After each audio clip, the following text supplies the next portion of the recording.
Today I'm going to show you Bronze Star. By the way, welcome to this channel, Gray Cloud's Thoughts. If you don't know, I do have a main channel called Gray Cloudy Day. I'll try to remember to put a link in the description for that. I'll also try to put some links in the description to where you can purchase other books by by Mike Baron, and on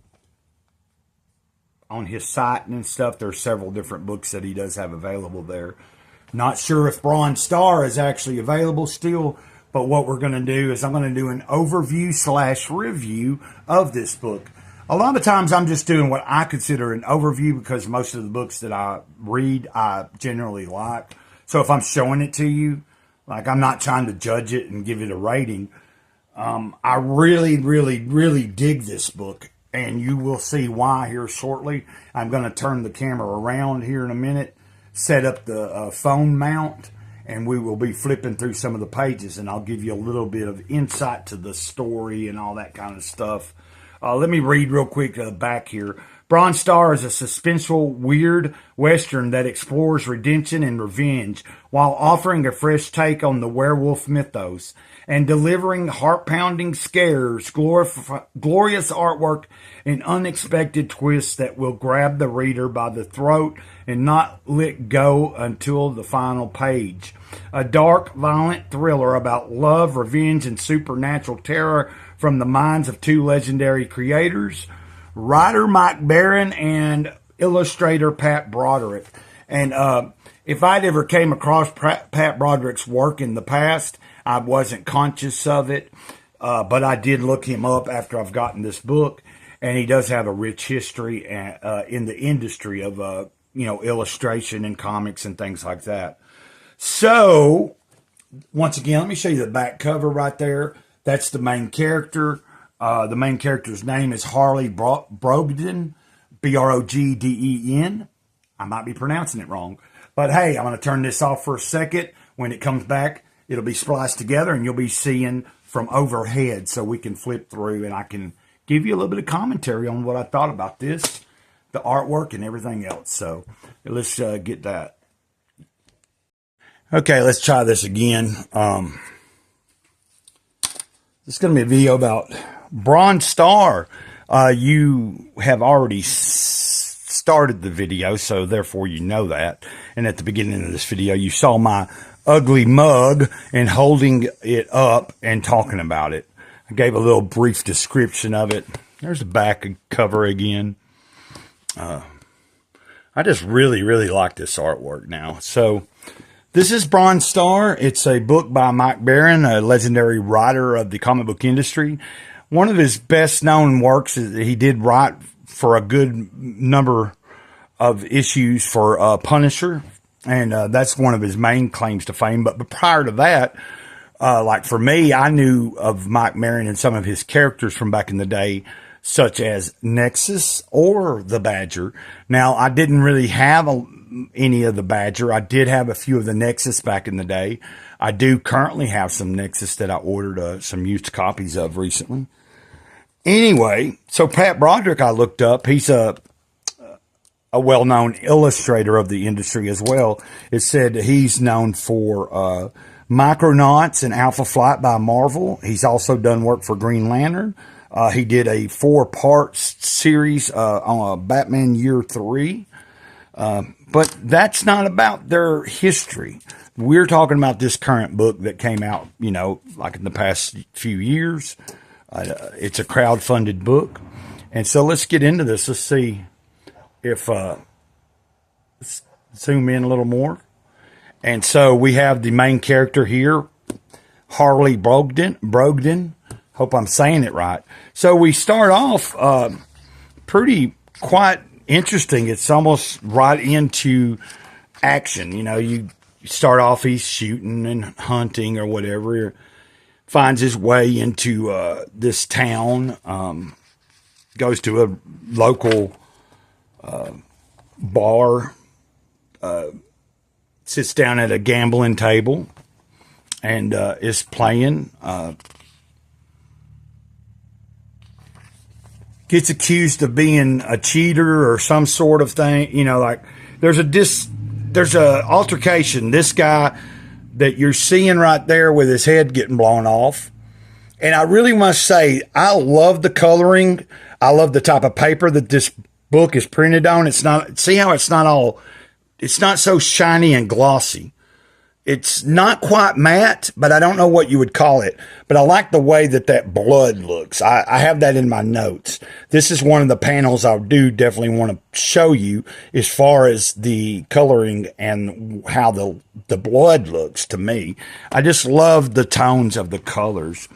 So basically what happens is you have Harley defending himself. Like, he didn't just shoot that guy in cold blood, but it turns out that dude he shot was that town's sheriff's son. So he shot the sheriff's son of this particular town he's in. He takes off because most everybody is like, the sheriff ain't going to like that, and he realizes, well, the law ain't on my side here. He takes off, and a few months later, he ends up in a new town. And that town is called, let me find my notes real quick, Cobb's Gap. And it isn't even in America. He ends up in the Canadian landscape up there in Cobb's Gap. And when he gets there, there's some action going on that doesn't necessarily involve him, but a few other people shooting each other up and having disagreements. He makes his way to a boarding house this lady here. Now, I didn't write down her name. I've read this entire book, but I am going to read it again also. I meant to read it a second time before I even did the overview review here. It might tell me right here. Nika Grahovac's boarding house. So her name is Nika. And she's who owns the boarding house. There's somewhat of a love interest there. I'm not going to give you the entire story, but it does involve the werewolf lore and stuff and a little bit other interesting things. What's cool about this is it does kind of get into the gist of it pretty quick. You find out that the sheriff of Cobb's Gap is this guy right here, and he's cursed. He has a curse on him. He has the ability to turn into a werewolf. Sometimes he goes up to this silver mine to be away from everybody, and so that he don't necessarily do harm to people that are innocent and things. But so that's no secret. I'm not giving anything away here about the story. It's on the back here. It even gives you a description and tells us that it does involve werewolves. Let me see if I can, I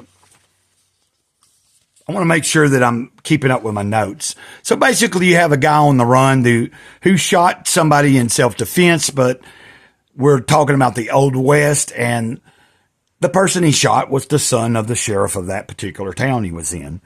So it was in his best interest to take off because he was most likely going to be hunted down or be hung. And there is a posse after this dude. So there are people following him. The sheriff rounded up a posse, and they are on the tail of Harley. So you have that going on. Now, what is going on is there's something that is somewhat of a curse, and it's kind of kept or lives in the old silver mine. And I can't remember. It's called the Fulcrum. And it's kind of like a spiritual entity or some sort. I'll show you in a little bit towards the end. So what happens, eventually the posse shows up. They're kind of redirected up towards the silver mine. You know what I'm saying? And you can only imagine what happens up there. Basically, it's a setup for Harley to kind of get, for the people that are after Harley to be taken care of. Because when they do show up and stuff, they're not too kindly to the people of the town and all that. And, the sheriff knows what's going on. And you'll see here in a minute, there's a picture of after the sheriff's actually turned. So there's some glimpses of the artwork for you. Let me see if I can find Oh, I wanted to actually point out a really funny scene in here in this book. I want to point out to you, and that's on page 40. So just give me a second here. So you have this scene that I really, really like. The dialogue is just rich. It gets down to here where these two guys are taking a piss, and it's like, that gal had a wang on her the size of a horse. Shut the hell up. Ha ha ha. Don't whip your pecker at me. And then they find like a skull of a human being right there. They're near the silver mine, obviously. These guys are from the posse that's after Harley. But I just thought that was funny, especially in the day and age that we live in, with all the, transgender stuff that has happened in the past so many years and everything that's being pushed on everybody. I thought that was a really funny just insert in comment, like in the dialogue. And it's a funny scene. I really enjoyed that. There's like a good mixture of really good violence, graphic violence here, adult humor, and just overall well constructed comic book writing and art. To me anyway, I'm not a professional at any of this. So if you're interested in this, I just am trying to plug this because I really like it. Of course, I'm biased because I'm already a big Mike Baron fan. I've said that over and over. So we basically, we end up, the posse gets kind of handled and everything. And at the end of the book, you end with basically Harley becoming the sheriff of the town that he ended up in Canada. And it's pretty much hinted at here. You can kind of see where this is leading. At least if without me saying outright. So basically, you kind of end up with him being the sheriff, and then he's also got the same kind of curse. You know what I'm saying? Like right here, when he's fleeing the silver mine and he's rescuing Nika's daughter, it grabs him, it gets a hold of him, and then he finally ends up back safe, but she replaces his silver star with a bronze star because the silver star is actually what ended. Well, I don't want to give it all away. I don't want to tell you the entirety of the story.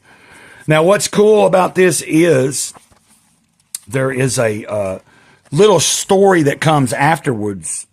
Like right here, it's like gives you the time. It's many full moons later, and it's when he's been the sheriff for a while here in the town, and there's an incident with this. What I thought was interesting is he's at the barber shop, but it's also a dentist. So you have a dentist / barber. Oh, and also undertaker. See there? And there's your undertaker, dentist, and barber. And there's a whole scenario here, and somebody comes in trying to rob them, and things kind of happen. There's another panel to show you the blood. Like I said, I'm new to like trying to talk and give you a good insights to these books. Really good scene right there. Lots of good action, cool dialogue, great artwork. I guess if I was going to rate it, it's got to be up there between an 8 and a 10. I can't really narrow it down. Like I'm biased, but I would say it's on the higher end of the rating scale. As far as if I was to say pick up a book and you got the money to spare, I definitely recommend Bronze Star. The second volume is about to launch, I believe, to be funded and everything.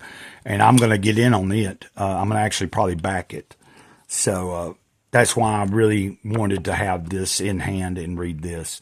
So I hope y'all enjoyed this. Hope the video wasn't too long. Hope you watched the entire video. Please like and subscribe. And until next time, this has been fun. Gray Cloud here, Sage of the Eternal Moment, over and out. And if you don't know, I tell everybody ditto. D-I-T-T-O at the end of every video, because ditto is my special way of saying I love you guys. It's in memory of somebody who passed and was like my best friend, and that was our special word between us. We would say ditto to each other. So just in case you didn't know that. So signing off here and ditto.